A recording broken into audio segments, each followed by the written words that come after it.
Hey guys, welcome to Winners and Winers Radio, our college football edition, where Scott Reichel and I take a look at each and every college game, or each and every top 25 college game.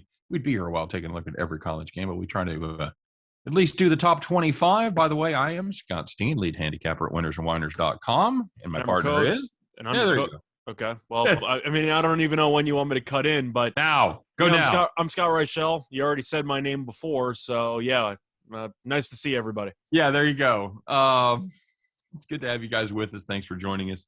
As always, you can tell we are obviously not in studio. Scott and I doing the Zoom thing, so we will occasionally stomp on each other. So, all right, well, we have to do it. Let's take a look and see how everybody did last week.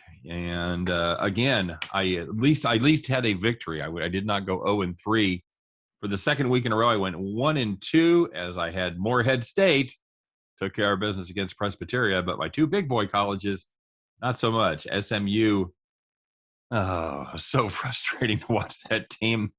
Had a chance to cover at the end, couldn't quite get there, and had UTSA Western Kentucky in what may go down in history as one of my worst plays of all time, under 71. Wait a minute. I just got word they're still scoring, Scott. UTSA just ran another touchdown. So brutal. How'd you do? Went 2-1. I got hosed out of a sweep because South Alabama kicked my ass, and I guess saved all of their firepower for the Georgia Southern game the week after. But other than that, ended up going 2-1. Ended up winning with Morehead State as well, which I got a -110. And I disagreed with you on the Navy SMU game. I had Navy team total over 20.5 at -110, and that also won. So I went 2-1 for plus 0.8 units, which means so far on this show, or however you want to call the overall record, 11-6-1 plus 3.87 units. 11-6-1, nicely done. Again, I am 9-9 overall. So what was a game and a half lead is now a game and a half deficit. It changes just that fast, Scott. So, all right, well, on we go. We are going to take a look at kind of a light schedule, man. It's not. Oh, by the way, if you are continuing the best betting trend in history, this is the $100 million whale play never fails.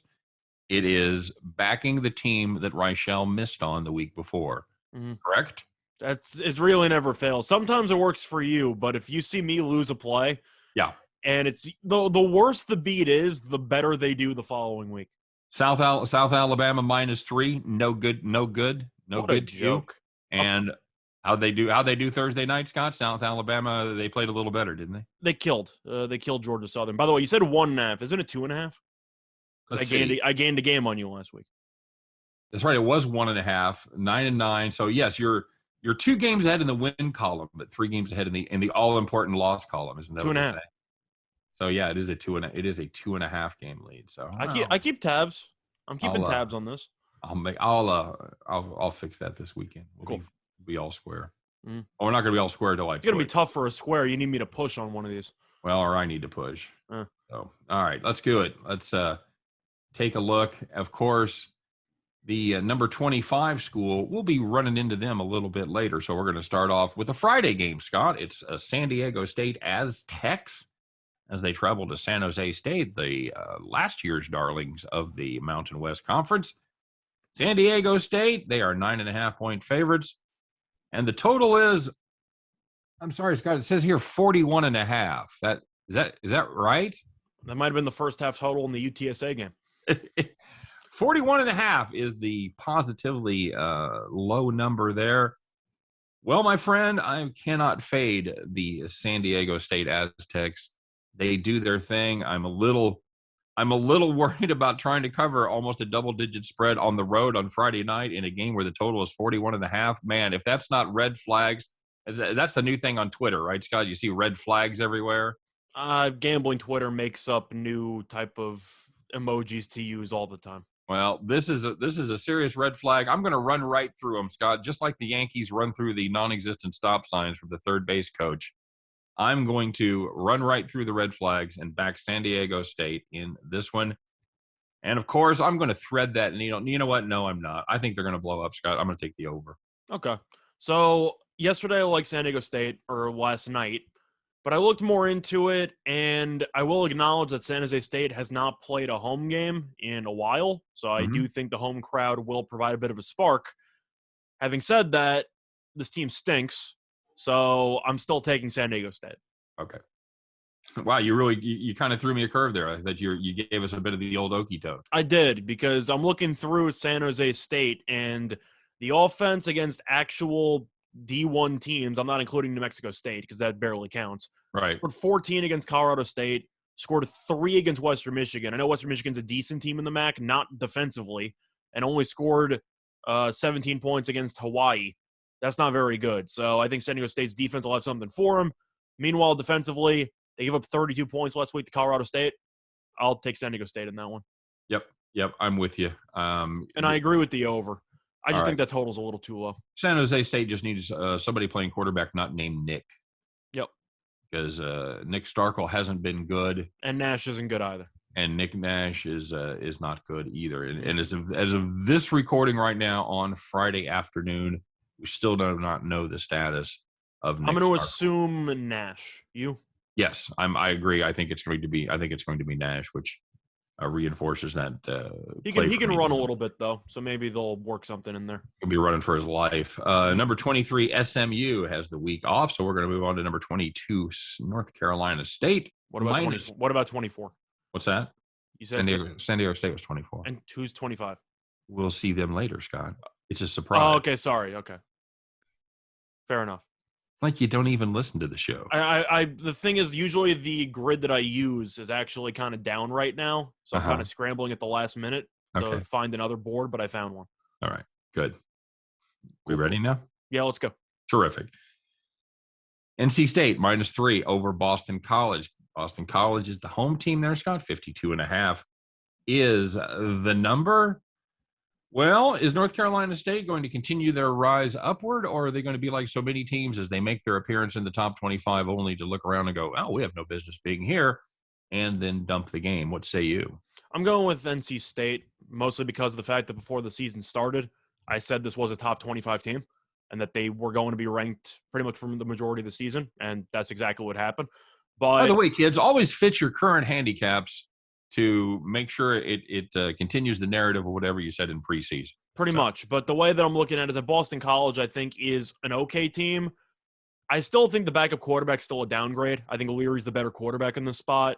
Boston College's defense was supposed to be this very, very solid unit. I'd say it's been mediocre up to this point. I think it's fine, but I think NC State's defense is a little bit better. I'm going to go ahead and take NC State. All right. It's a little interesting, though, because both these teams enter off a bye, which you don't really see that often. No, you don't. In fact, I think we've got that. Do we have that coming up later, or was that one of the games? I can't remember. Usually you have one team with a bye, but both teams had an extra week of prep here, so they cancel each other out. I just think NC State's the better overall team, so I'll go with NC State.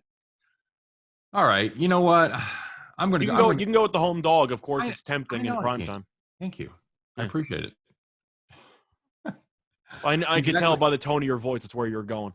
That's exactly, man. You can't steal my thunder at 22, man. You've got to let me stretch out. Mm-hmm. You know what I like? You got to give me a chance to answer. Mm-hmm. I'm going to take Boston College plus the 3 at home. As far as the 52.5 goes, I'm going to play the under here. I agree. I think that Boston College, especially with the new quarterback, they occasionally try to air it out. Boston College is averaging 186 rushing yards per game. I think they're going to try to run the ball. NC State, I think Leary's good, but I will acknowledge that a lot of their passes kind of short to intermediate. They're not exactly a huge play offense. Right. I see a lot of long drives, and we know NC State's field goal kicker almost butchered the game against Clemson. But I do have some question marks about NC State special teams. So I'll go with the under. All right, very good. Number 21, Texas A&M, fresh off a little bit of an upset victory. Man, looking at a letdown spot here, Scott, as they travel to Columbia, Missouri, in a game that I'm going to, by the way. to see the University of Missouri Fighting Tigers take on the Aggies. Aggies 9-point favorites. 59.5 is the total right there. Scott, it's going to be a beautiful day in mid-Missouri. Temperature in the 60s. Sun will be shining. I'm all excited to go. I've got good seats. And there is no way in hell Mizzou stays within 2 touchdowns of this A&M team, let down spot or not. The Missouri defense is atrocious, just dreadful. The offense can score some points, but the defense can stop no one. Give me A&M minus the 9 and the over. I agree. I can't look past this Missouri defense, which has really barely gotten stops. I get that you're at home. You're also at home against Tennessee, and you gave up, 62 points? Brutal. Just one of the most disappointing games in Missouri football for the last, I would say, 5 years. I also love analyzing coach quotes after such bad performances, because the coach was saying, this is going to define our season. We got to respond, do something. They played North Texas the week after, and they gave up, 30-plus points in that one too? Yeah, and it was garbage time, but still. They were up 31-7 at halftime. You still give up 30-something points to North Texas. I mean, I understand. So even your backup should be able to shut down North Texas. And it's not a typical North Texas season where they score a bunch of points. That offense has been brutal for the first couple weeks. They've been a good under team because they're still have the perception of being that high flying offense. So they can't throw. And there's been some good numbers on North Texas, and they can't throw. So yeah, you got the over there as well. I have to. I said I don't remember if it was the overnight video or radio show we did, or just in general. I straight up said Missouri has to be a blind over team. It's them in Western Kentucky, where if their total's not in like the mid to high 60s or 70s, you got to look at the over. Yeah, they're the opposite of Clemson. No offense, great defense. Missouri is the polar opposite of that. Great offense, or above average offense. And they go up tempo.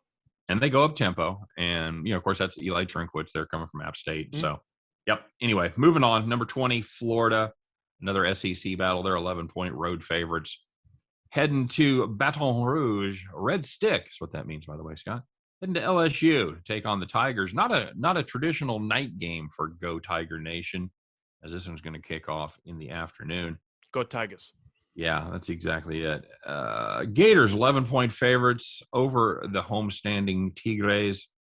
I'm going to play the underdog here, Scott. I think that's just a few too many points. LSU, they've got issues. I think this is Ed Orgeron's final stretch as head coach for the LSU Tigers. I think he's going to be gone after this season, but for some reason, I just have a feeling they respond and play at least better football and keep it within 11 of the gates. You?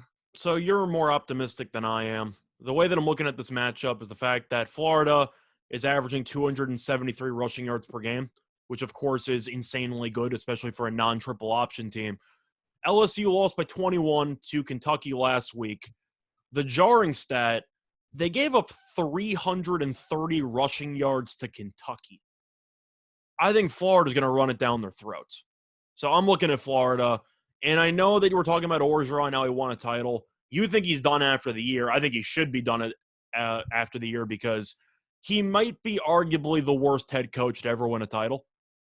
He has done an awful job this year, and the team isn't very good. I don't know how you're supposed to respond. You return home, your team's 1-2 in conference play. You can't get a stop defensively. And Florida's defense, I think, is decent. I just expect them to run it down LSU's throats. I don't know how LSU is supposed to circle the wagons when this team's been getting embarrassed in conference play. LSU could finish the season and not make a bowl game. I think that's where this team currently stands. I'm going with Florida. I think they'll win by 2 touchdowns. All right. And as far as the total goes? It's tough. What do you say the number was again? 59.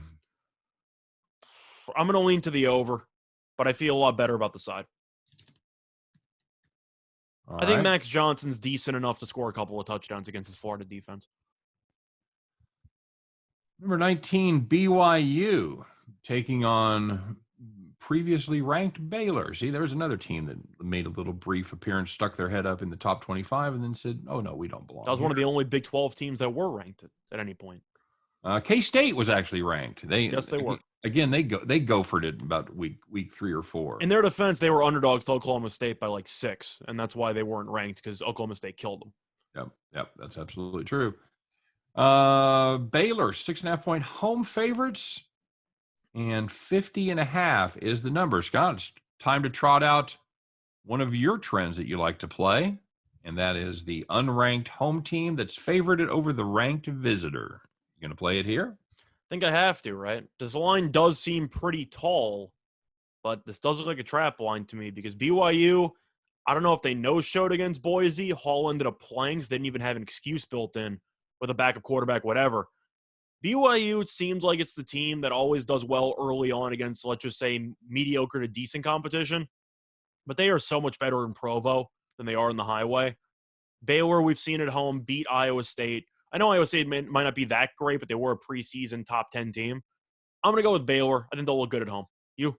I just don't know what we have with this Baylor team. It's a squad. Yeah, they somehow managed to put up 31 points on Iowa State with picking up just 282 yards of total offense. I don't know exactly how that worked. They had 2 weeks in a row where they didn't top 290 yards of total offense against Iowa State and Oklahoma State. Of course, they got well against West Virginia. Congratulations. I mean, West Virginia, not dreadful. But BYU, you talk about a team that just kind of fell off the cliff, or for the first time, they were challenged, Scott. They had nice victories over Arizona State and Utah to start the year. I'm not sure how good either one of those teams are. Utah fell off a cliff. I think Arizona State's actually pretty good. Yeah, I think Arizona State's going to be a bowl team. I don't think. Do you think they're going to be in the Big 12 title game? Do you think they're going to represent the South? Oh, you mean the Pac-12 title game? I mean the Pac-12, not the Big 12. Yeah, Pac-12. They could be because the Pac-12 stinks. So I don't know. That's kind of a qualifying statement. Okay. That whole conference is awful. So maybe. All right. You're going to take Baylor here? I'm going to go with the trend just because BYU, I know for a fact, they're a long way from Provo. I'll go with Baylor. You?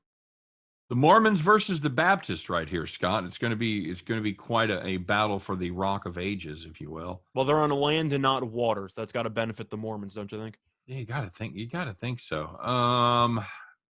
Yeah, I'll play your goofy ass trend. I'll play Baylor there. That line just looks just like the Oklahoma State Kansas State game where you go, not only are they favored, it's not even close. They're favored by almost a touchdown. I'm going to assume that BYU is the trap play.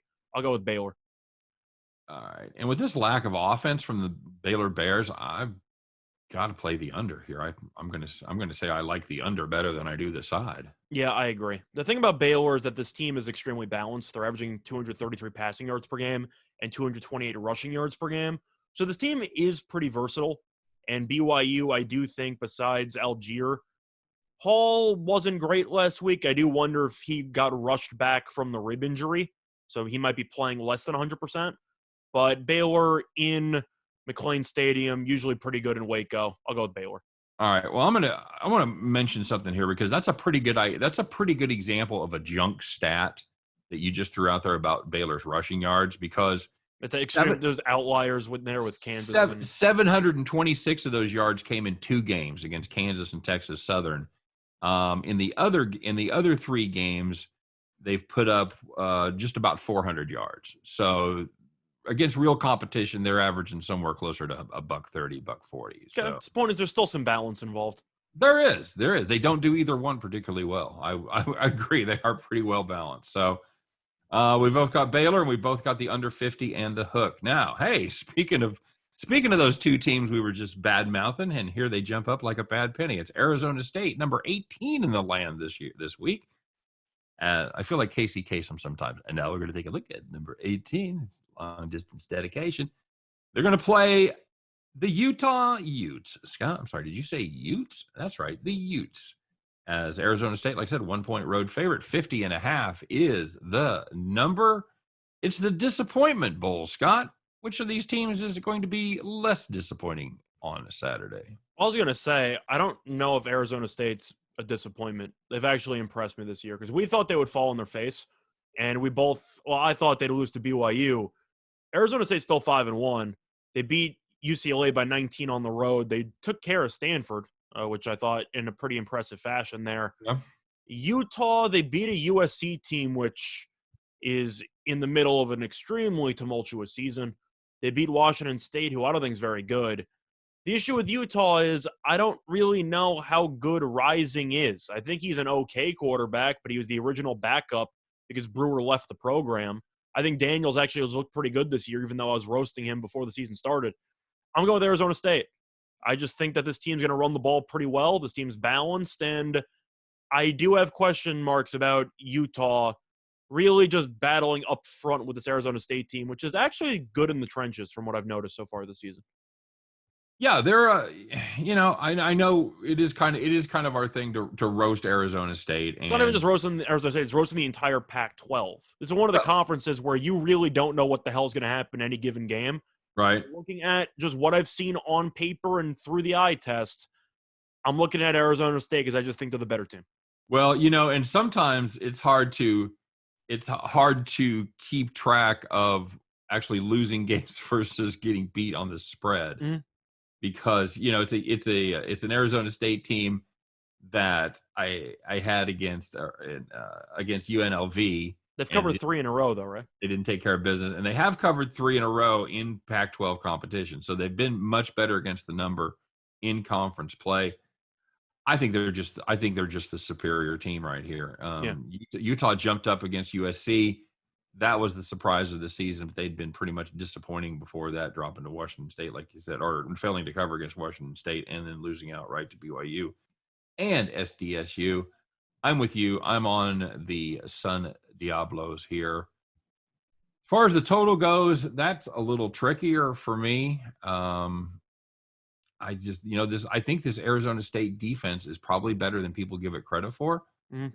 I will take another. It's going to be the death of me, Scott. I'm taking too many, but in college football, you always have to worry. But I'm going to take the under there. I'm looking at the under too. I think Rising's numbers are good, but USC's defense has been underwhelming this season. They only scored 24 against Washington State, which I think is concerning because that defense isn't very good in Pullman. But Arizona State, we know what they want to do. They want to run the ball.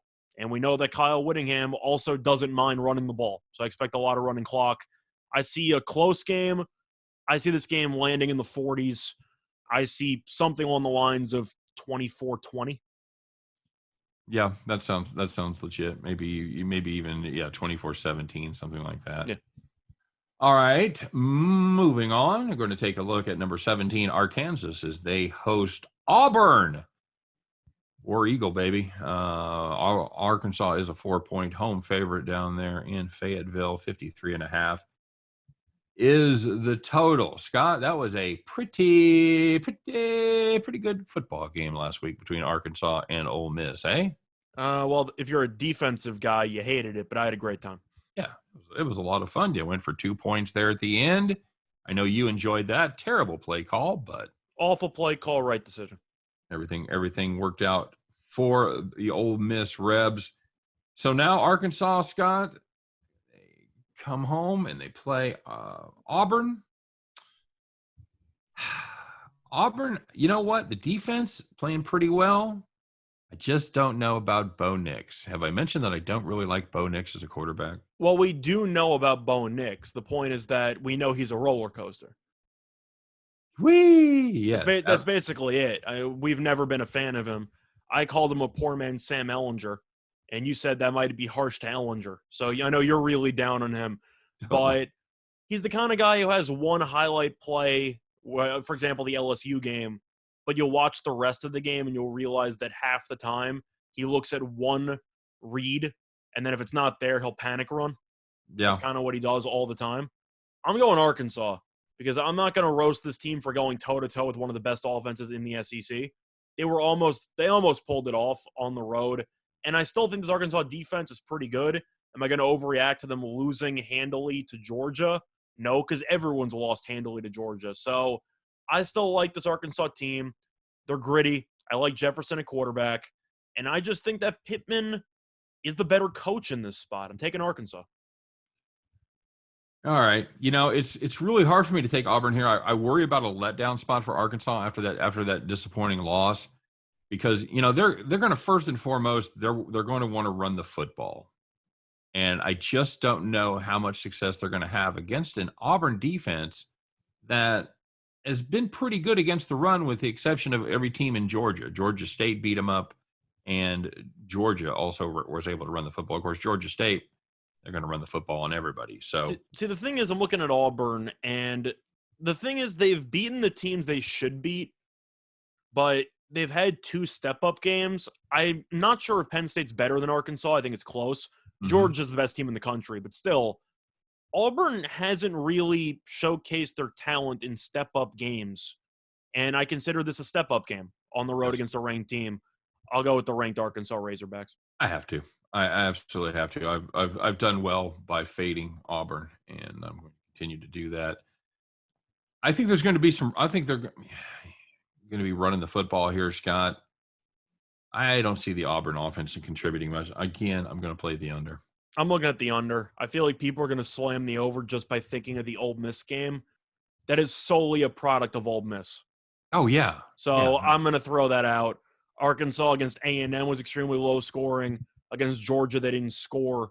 You're looking at Texas, who plays up tempo. Georgia Southern is an awful defense that scored 45. So against a decent defense or an even above average defense like Auburn, I do think Arkansas will be limited to maybe 28 points, which I think is enough to cover the spread, but also not enough to send the game over.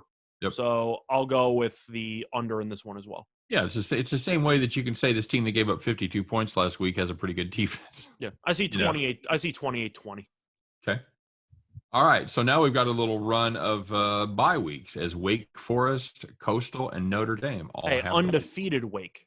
Put some respect on the Demon Deacons. Undefeated Wake, undefeated Coastal Carolina right there. So we move on to Ole Miss. Speak of the devil, and the devil jumps up. They travel to Rocky Top, Scott. Ole Miss 2.5-point favorites over the Orange. There's only one number that's worth talking about in this matchup. Is it 82.5? That's the number that's worth talking about. Yeah, it's 82.5. It's even 83 in some spots. 82.5 or 83 is the total. First things first, Ole Miss, Scott, quite the offense, eh? Except against Bama, but yes.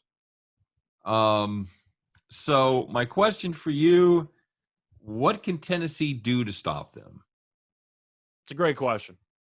I don't know. Arkansas's defense is better, and they had no answers.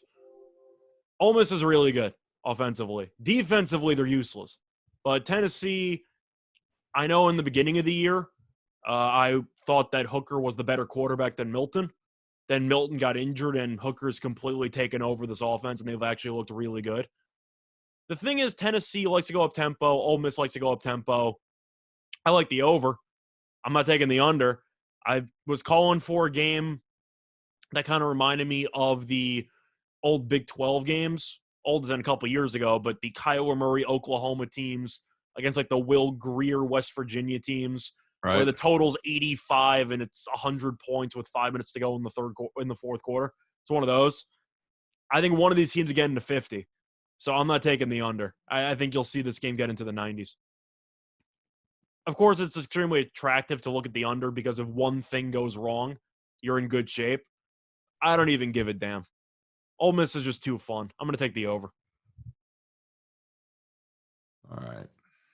I'm assuming you like the under. You know, my brain tells me that that's what I should be playing.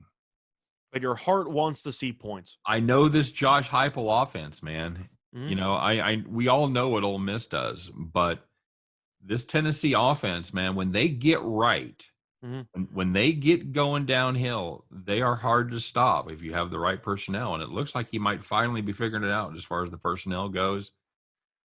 I'm with you. I've got to play this ridiculous over, and I've actually got it now at 81, and that's the number I'm going to take. Okay. So it is available offshore at 81 at the book that shall not be named, but you can find it if you're listening to us out of the U.S. and can make those bets legally, of course. The thing is, do you think both these teams can get to 40? I think the answer is yes. So I can't look and then and then they'll play the second half. Pretty much, but I'm looking at the over. I like Ole Miss. I think Tennessee's offense is good. As much as I like Hooker's ground attack as a quarterback, I think his arm talent still leaves a bit to be desired. I just think Corral's a ridiculous quarterback in college who's in a perfect system. I really think Ole Miss will get maybe one more stop than Tennessee and win the defensive battle 1-0. So I'll go with Ole Miss to win this game by like 7. Yep, I've got that too. I think Tennessee shoots himself in the foot. I was going to say I think Ole Miss gets one more stop. That may not necessarily That's be what I was true. saying. 1-0 in the stop department. Yep, and first team to punt loses. And Ole Miss is going for it on 4th downs. Number 12, Oklahoma State. Number 25, Texas. See, there they are, Scott. Mm.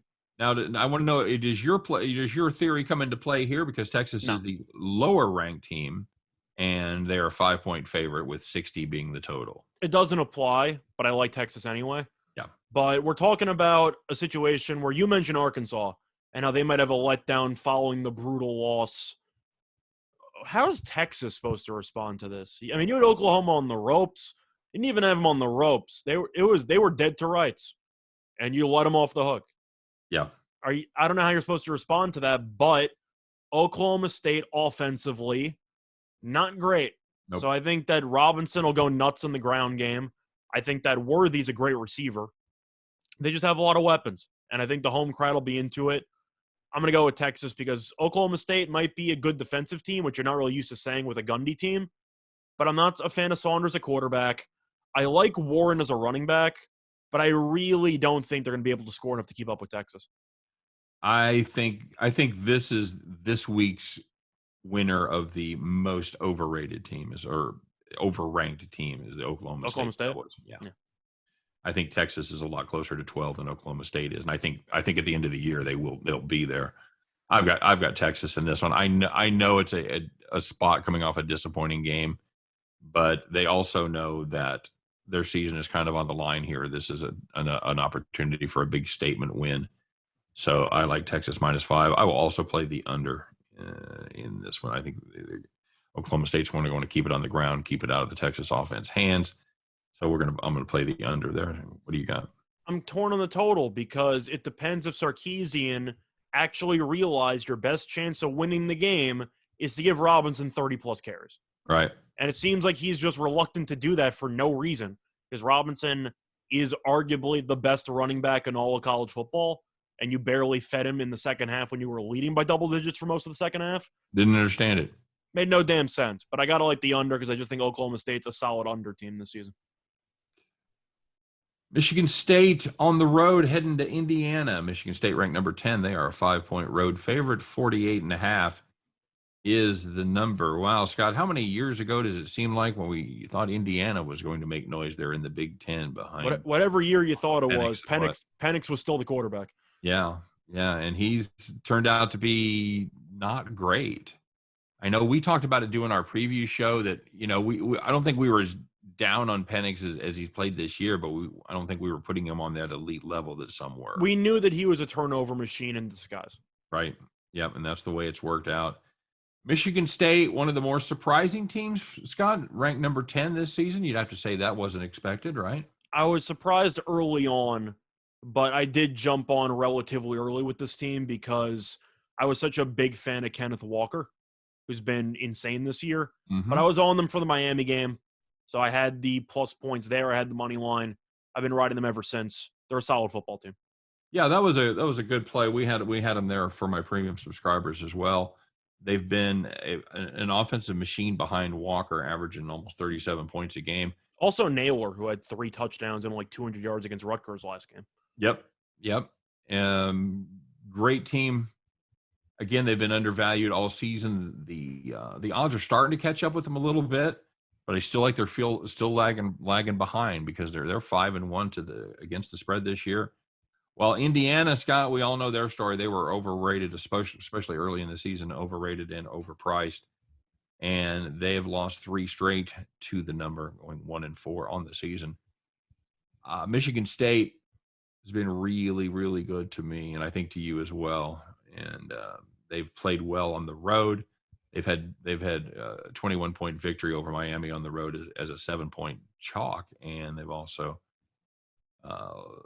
won at Rutgers by 18 as they were laying 4. So again, good road team. Don't worry about that part of it. I'll take Michigan State -5.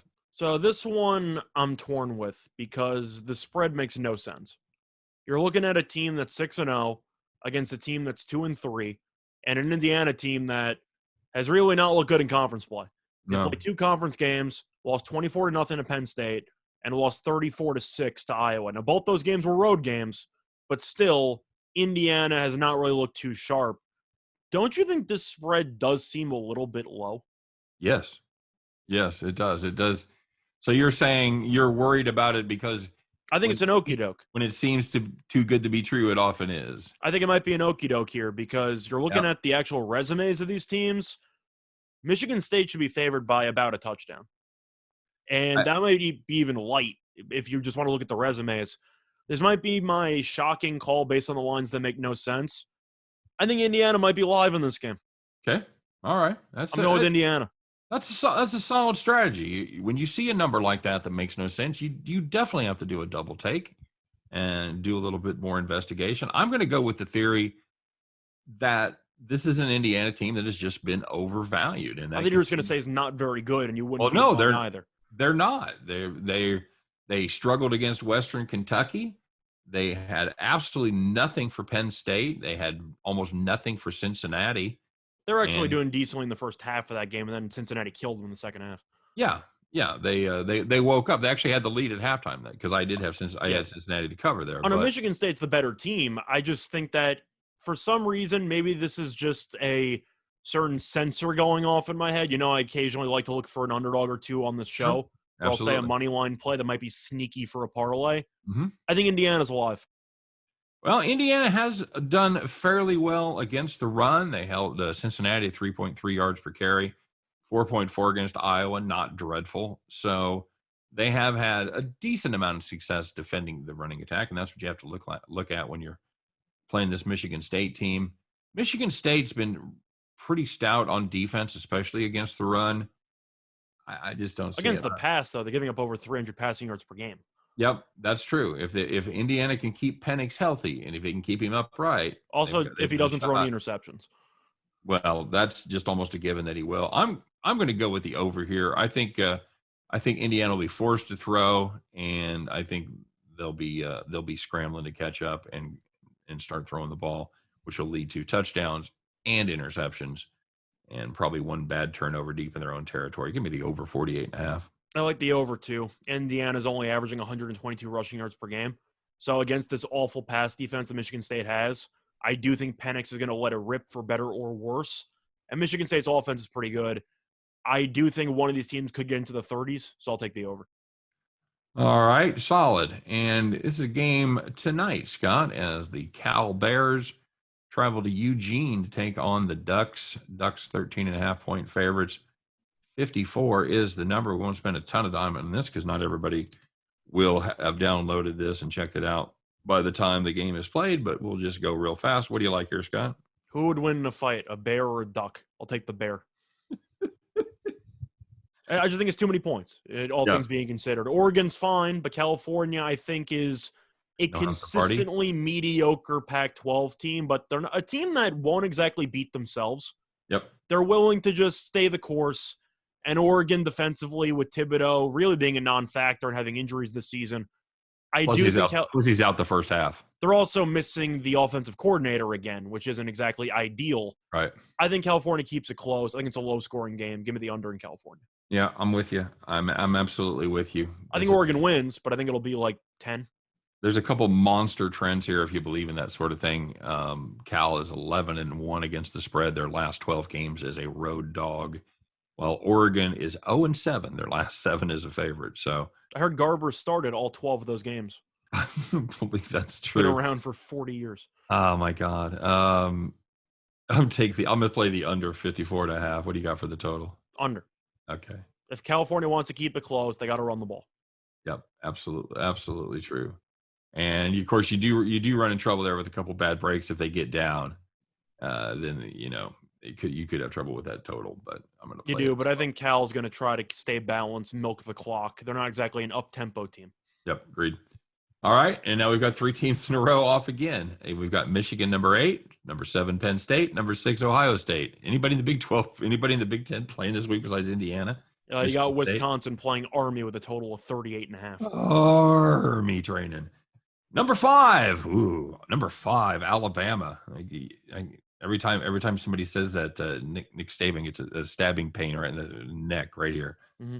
17-point road favorites against MISSISSIPPI State. Scott, the Bulldogs are getting an angry, bitter Alabama team.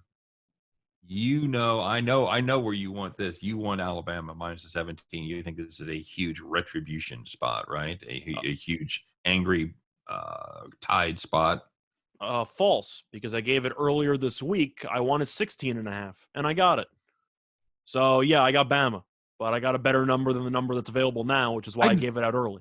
All right, but for the show, I'm still taking Bama. It's 17. I know that Mississippi State had a bye. Do I even care? I mean, you're looking at Mississippi State. Who exactly have they beaten? I know they beat A&M. Solid win. I do question if that's a look-at spot for A&M because they had Bama on deck, so we can talk about that. But they barely beat Louisiana Tech, gave up a ton of points in that game. They lost to Memphis. They just aren't very good. And I know that the offense has looked better with Rodgers and Leach's second year there. But if they only pass the ball and they don't run at all, I got to assume Saban's going to have some game plan in place. Because last year, I believe Mississippi State did not score.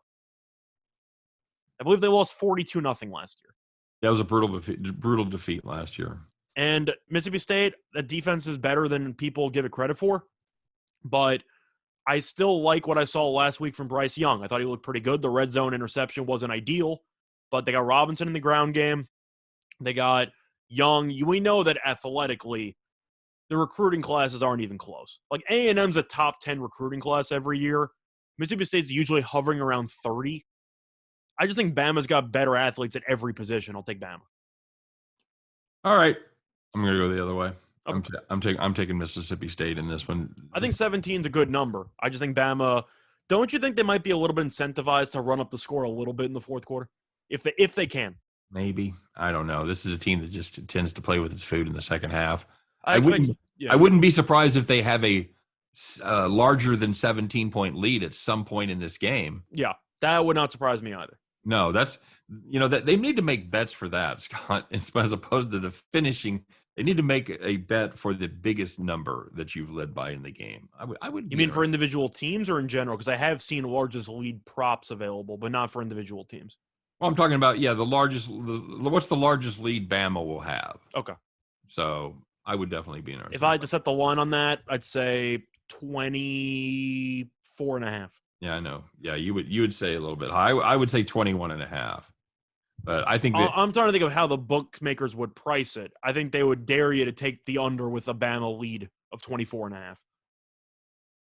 Now, granted, I do worry about this Mississippi State team that throws the ball because the last team from Mississippi that throws the ball a lot played Alabama and it didn't work out so well. So I get that, but I think Mississippi State's got a better defense. I think that's the difference. I'm in keeping with the Mississippi State pick. I don't think they win it. I don't think they win a slugfest. I think they're going to have to score a ton of points to get close.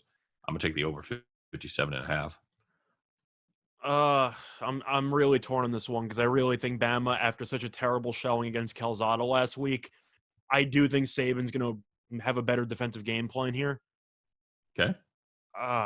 Boy. I'm going to hold my nose and take the under. All right.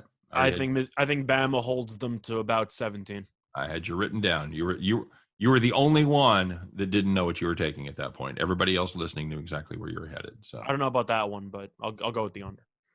Oklahoma is ranked now number 4. But who's the quarterback? What the hell kind of musical chairs is this? Lincoln Riley won't say, Scott. Oh God. Have you got any late Friday news? Did you check on the quarterback situation, or is he still being cagey? He's still being cagey, but I said straight up earlier this week, if Rattler's the quarterback, the fan base will riot. So I expect Williams to play a lot. Okay. Now wait a minute. Now you're backing off a little bit because you said Williams was 100% going to be the starter earlier. Oh, he is. He's 100% going to be the starter. He's gonna play a lot. I said he might not play all the snaps because Oklahoma might run away with this thing. So we'll see. Because I really do think that this team's different with a new face a quarterback. But what do you think?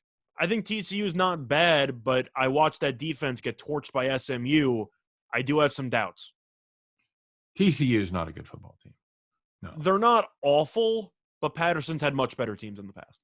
Well, the surprising part is how bad the defense is. That's what I'm saying. I watched SMU, who I don't want to say play similarly to Oklahoma because we haven't really seen them when it's a close game with Williams because he came in when they were down double digits and they threw the ball around the parking lot. But everyone in SMU was wide open for the entire game. I expect Oklahoma's receivers to be open throughout the entire game too. Yeah, that's kind of stunning to me that this Patterson defense is so bad. They give up over 200 yards a game on the ground, and they give up 223 passing. That's not awful, but I think it's one of those situations where if you don't have to run, if you don't have to pass, why would you? You can just run the ball down their throats at 5.2 yards per carry. And Brooks is a very good running back. Yes, I've got all kinds of Oklahoma here. I've got Oklahoma big. I can't say that Williams isn't going to provide a spark and then take TCU later on in the week. I have to go with Oklahoma. It's a spark. It's just not a very big spark. Yeah, I'm going with Oklahoma, but I like the over. Yeah, I think this number has been kept down by the fact that TCU ran Texas Tech out of the building last week. But you have to remember Texas Tech also very bad team. I'm sure the coach told Texas Tech's offense he should have scored 55 points. Is this the weakest Power 5 conference from the middle down? It's either them or the Pac-12, man. Honestly, even the ACC. I guess the middle down now because the ACC is okay at the bottom. It's the top that's not that great. Right. But it's either the Pac-12 or the Big 12. Truth is, a lot of the Power 5 conferences, which is why we keep talking about how Cincinnati should get into the playoff. Right. Power 5's really not that good besides the SEC. No, not especially if once you get away from the absolute cream of the crop. Mm-hmm. You get away from the top school or two. Even the Big Ten, you've had a couple of solid teams up top, but you're looking at the middle. You got like Wisconsin, and you got Indiana, and Northwestern, Minnesota. I think Northwestern's in the basement, to be honest with you. Well, I'm just talking about from the middle down. Yeah, they're better than Illinois. I don't know if that's saying much. You think Northwestern is better than Illinois? Actually, that's a fair point. They might not be better than Illinois. Oh, no. Oh, God. No, I think Northwestern's they're bad. One of the worst Power 5 schools. They're really bad. I think it was force of habit. I said Illinois. Did they play Vanderbilt? Did Northwestern play Vanderbilt? I don't know. What terrible team did Vanderbilt play? They played like UMass or something, didn't they? UMass or UConn? Northwestern killed Ohio 35-6. Okay. All right. There you go. That's their only win, right? They beat Indiana State FCS school. Okay. Sycamore? Sycamore. They lost to Nebraska 56-7. So okay. It's not exactly a good football team. Not ideal. Yeah, I got Oklahoma minus 13.5. I know you do as well. I like the over. You got to, man. You just gotta right here. I'll take the over 65 as well. I think Oklahoma is going to score 40 plus. UCF, Scott, missing a small part of their team. What, the starting quarterback? Mm-hmm. And they had trouble. Nice win though against East Carolina. Solid defensive performance in that game. Remember when we thought East Carolina wouldn't be terrible? I like the under on their win total, so I'm still fighting that one out. But if Marshall didn't blow that 17-point lead in the fourth quarter, I'd be golden. Unbelievable. But now I'm sweating it out a little bit. Cincinnati, 21-point favorite here, Scott. I'm not taking UCF. I can't. I know that going into the season, people thought this was going to be the game in the AAC. We've talked about UCF's backup quarterback. We know that East Carolina offensively, pretty good with Ehlers. Defensively, that team stinks. UCF could not move the ball. I got to take Cincinnati. What'd they win by 50 against Temple? Cincinnati, if they are actually serious about a playoff, they need to win every conference game by at least 35 against the non-ranked teams. I think they're going to bury UCF here. I think Gabriel was the equalizer, or even keeping it close. He's not there. UCF can't really throw. The defense we know struggles against good competition usually. I just think Cincinnati's going to bury this team. You? You know, I think they might take their foot off the gas late. I hope they don't. I hope they go pedal to the metal. But I do think you could be right. There's no, and they should be able to focus on this game, and that's the part that worries me. There's no look ahead for Cincinnati. They've got a game against SMU that's not coming until right before Thanksgiving. Other than that, it's a walk in the park, man. They've got Navy, Tulane, Tulsa, South Florida for their next 4 games. So pack your bags. Yeah, this is the game they're going to be focused on. If there was going to be a look ahead, it had been last week against Temple as they got ready for UCF. Mm-hmm. But without Gabriel, like you said, this is an entirely different UCF team. Having said that, I think they keep it at least marginally close. Well, that means you like the under, because there's no way you think UCF's actually going to move the ball. Not going to win a shootout. No, that is not possible. Yes, that has to be correlated there. And you're going to take Cincinnati minus the. I've still got it at 21. Do you see 21 anywhere? I'm looking at 21.5. Do you see? I see mostly 21.5. But once again, my grade is non-existent, so I'm trying to move on the fly. All right. But I'm looking at the under as well. I do think that UCF's going to struggle offensively. I think Cincinnati will not. But I could really see this game finishing like 42-13. I think it could be one-way traffic. Okay. Number 2, Iowa hosting the Boilermakers of Purdue. Iowa 12-point favorites, 43.5 is the total. Scott, Purdue is one of those teams. It's the quintessential, they're not that bad. Are they, Scott? Well, it's a really weird situation because it's kind of like what we talked about earlier this season, or earlier this video with North Texas. Now, of course, not the same skill level at all, but the perception is that Purdue plays a lot of high-scoring games because that's what they've been doing for the last couple of years. This year, the offense isn't very good, and the defense is really good. I'm not exactly sure how that happened, but that's what we're dealing with Purdue. So right. I like the under, just to talk about my favorite play on this game. I know the total's 43. Mm-hmm. I don't give a damn. Purdue's been in some really low-scoring games, and we know Iowa's defense is absolutely filthy. Give me the under. I've got to go along with you. This is like you said, a Purdue defense that's given up less than 20 points a game, about 19.2 points per game. That's pretty solid. But the offense isn't very good, and they've had the same quarterback for the last, 3-4 years? You've had Plummer and O'Connell there for 5 years in a row? Yeah, in their first game of the season, they put up 30 against Oregon State, which you're like, okay. Put up 49 against Connecticut. Well, congratulations. Give yourself a silver star for that. But then reality struck, Scott, and they've scored 13 points, like I said, 3 weeks in a row against Notre Dame, Illinois, and Minnesota. Illinois, though? Really? Yeah. I was going to say, well, Notre Dame, good defense, but the other two teams not exactly known for their lockdown defense, right? Minnesota lost to Bowling Green. That's what I'm saying. Remember Bowling Green? It was a massacre. As far as Iowa goes, we know about their defense. A little bit of the glimmer came off last week against Penn State. Penn State had a good first half against them. Well, to be real, they got bailed out because Clifford died. Yeah, that's certainly true. So Penn State may have been able to go on and put up 30 in that game. I think Penn State would have won the game. I think there's a very good possibility that's true. I think that's. But I'm going to ask you. Yes? Now, of course, since they are competing in the Big Ten West with Purdue and with Wisconsin, Wisconsin's having a down year. They do have a bye week next week leading into the Wisconsin game.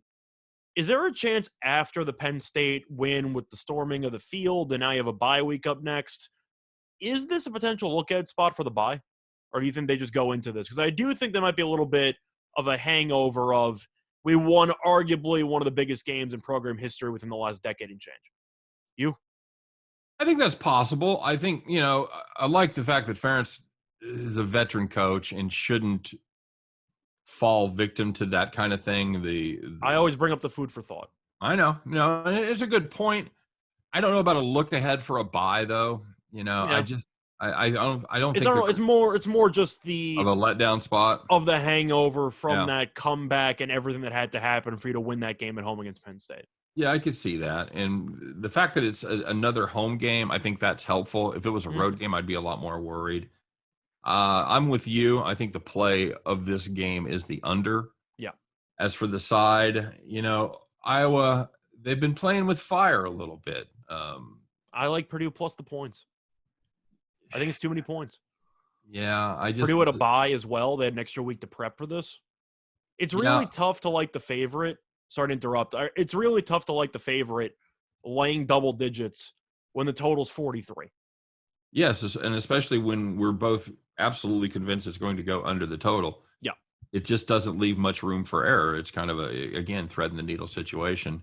Well, can we just acknowledge Purdue probably is the better quarterback in this matchup? I'm Yeah. really not a Petrus guy. No, agreed. Yeah, I'm with you. I'm going to take the points with Purdue. I don't think there's any I don't think it's a letdown spot or anything like that. I just think that I don't think Iowa's 12 points better than Purdue. That's what it comes down to for me. I see 2013.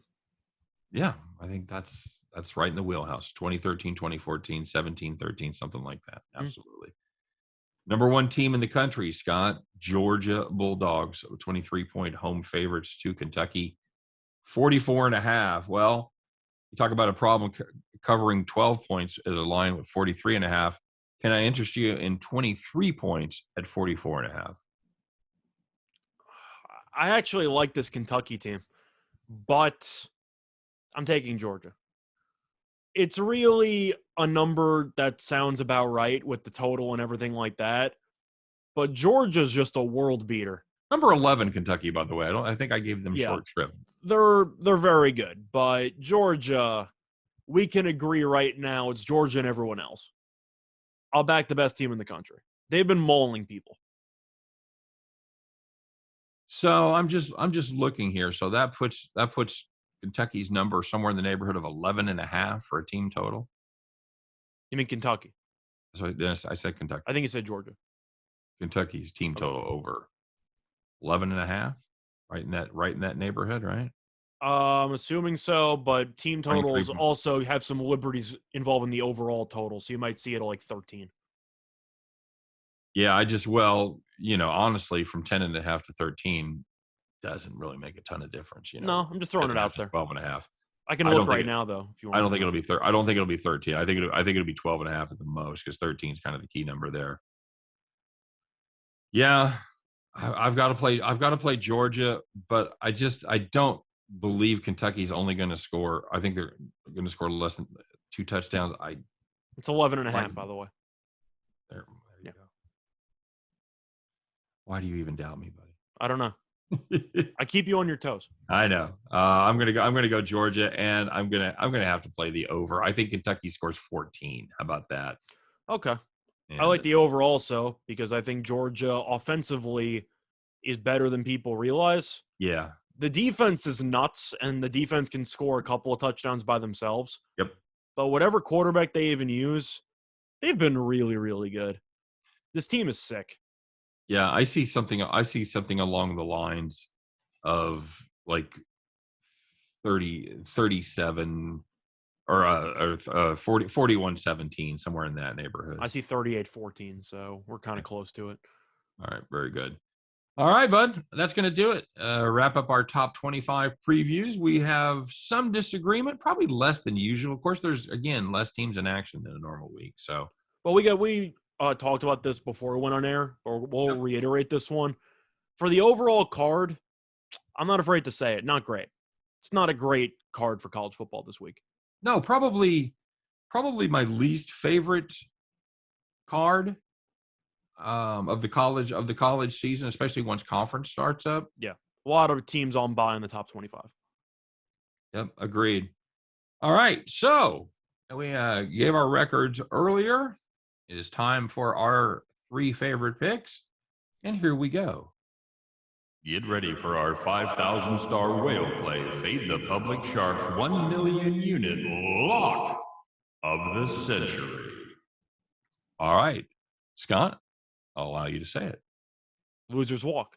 Losers walk. So here we go. Going to start off, Scott, one a little close to your heart as the Army Black Knights take on the Wisconsin Badgers up there from Camp Randall. Take the under, you coward. 38.5 is the total. You know what? I would, except Army can actually score some points. I know Wisconsin does well against the run, but doing well against the run and doing well against the triple option, 2 different things. I think Army keeps it close because Wisconsin, again, They are definitely offensively impaired. This is a better than average Army defense. How about that? I'll take Army plus the 14. Don't get behind early.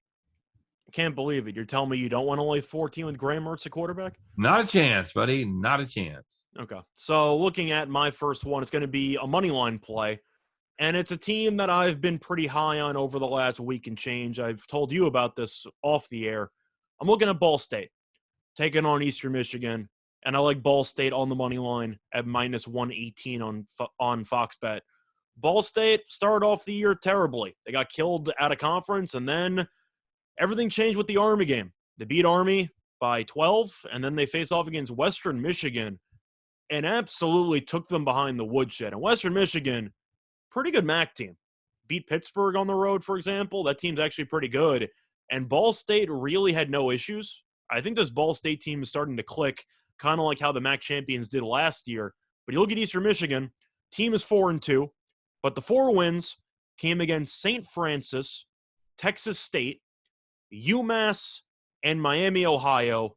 And the Miami, Ohio win came by 1 point. So Eastern Michigan has been beating up on a lot of the weaker teams, but against teams that are either above their skill level or close to it, they've pretty much no-showed. And Ball State has won each of the last 2 meetings. I just think this Ball State team that won the conference title last year and brought basically everybody back is just the more talented team. I think this line's too low. Give me the money line to minus 118. All right. My second pick is going to be a game that we discussed earlier from the Big 12, and that is going to be Texas. And I've got Texas right here, minus 3.5 over Oklahoma State. This is without question my favorite play in the top 25 this week. We laid out all the reasons before. They all still apply for this one. Give me the Longhorns. Horns up this week, Scott, minus the 3.5. So for this one, I'm not sure if you were going to give out a play on the game you're going to, but if not, I did. So you can see what happens here. I'm looking at the A&M Missouri game. And because it's me, and I like to be difficult, I'm taking another first quarter bet. And I like the first quarter over 13.5 points at minus 105 on DraftKings. You're looking at Missouri. And I mentioned how bad the defense was and how good the offense is. Each of Missouri's first 6 games this season have had at least 14 points in the first quarter. Each of Texas A&M's last 2 games have had at least 17 points in the first quarter. And that's pretty difficult to do, to get 17 points in the first quarter, because you need at least 3 scores there. But you're looking at the offenses. A&M with Calzada clicked last week. Missouri's averaging 37.8 points per game. And Missouri, with that 37 points per game, ranks in 94th in time of possession. They love to go up tempo. They play no defense. 13.5.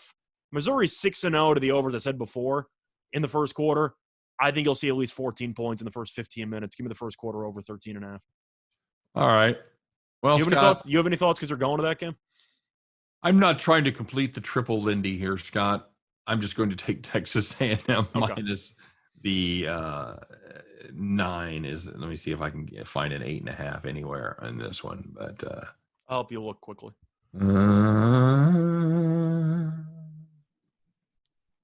No, I see a 10. So enjoy the 9 while you can. That's not. I do see an 8.5 at DraftKings, buddy.